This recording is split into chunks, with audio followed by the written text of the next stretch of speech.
So this is from Representative James Trafficant Jr. of Ohio when he addressed the House of Representatives March 17, 1993. He begins, "Mr. Speaker, we are here now in Chapter 11. Members of Congress are official trustees presiding over the greatest reorganization of any bankrupt entity in world history, the U.S. government. We are setting forth, hopefully, a blueprint for our future. There are some who say it is a coroner's report that will lead to our demise. It is an established fact that the United States federal government has been dissolved by the Emergency Banking Act, March 9, 1933. 48 Stat 1, Public Law 89-719, declared by President Roosevelt, being bankrupt and insolvent, HJR 192, 73rd Congress M Session, June 5, 1933. Joint resolution to suspend the gold standard and abrogate the gold clause, dissolved the sovereign authority of the United States in the official capacities of all United States government offices, and departments, and is further evidence that the United States federal government exists today in name only. The Federal Reserve Act stipulated that the interest on the debt was to be paid in gold. There was no stipulation in the Federal Reserve Act for ever paying the principal. Prior to 1913, most Americans owned clear, allodial title to property, free and clear of any liens or mortgages until the Federal Reserve Act 1913. In 1933, the federal United States hypothecated all of the present and future properties, assets, and labor of their subjects.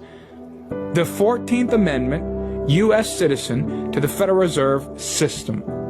In return, the Federal Reserve System agreed to extend the Federal United States Corporation all the credit it needed. Since the Federal United States didn't have any assets, they assigned the private property of their economic slaves, the United States citizens, as a collateral against the unpayable federal debt. They also pledged the unincorporated federal territories, national parks, forests, birth certificates, and nonprofit organizations as collateral against the federal debt. All has already been transferred as payment to the international bankers. Few of our elected representatives in Washington, D.C. have dared to tell the truth. It reminds me of some of the words of John F. Kennedy that he said just secretly about secret societies and secret oaths, and secret proceedings. But he said something. He said, "No rumor is printed. No information is circulated about this. No rumor is printed. Its dissenters are silenced, not praised." So also in his speech, he talked about covert means, that is, secret means, that its hidden power structure is invisible to most people because they largely believe the lies they are told. And if you believe that that is somehow true, ask yourself, why was this man, after giving such a speech in Congress, removed? If it is not true, why such a big deal to go and sweep him away and silence his voice, to be able to prevent people and the citizens of the United States to understand just what is going on in our nation? But you know, it does not have to be this way.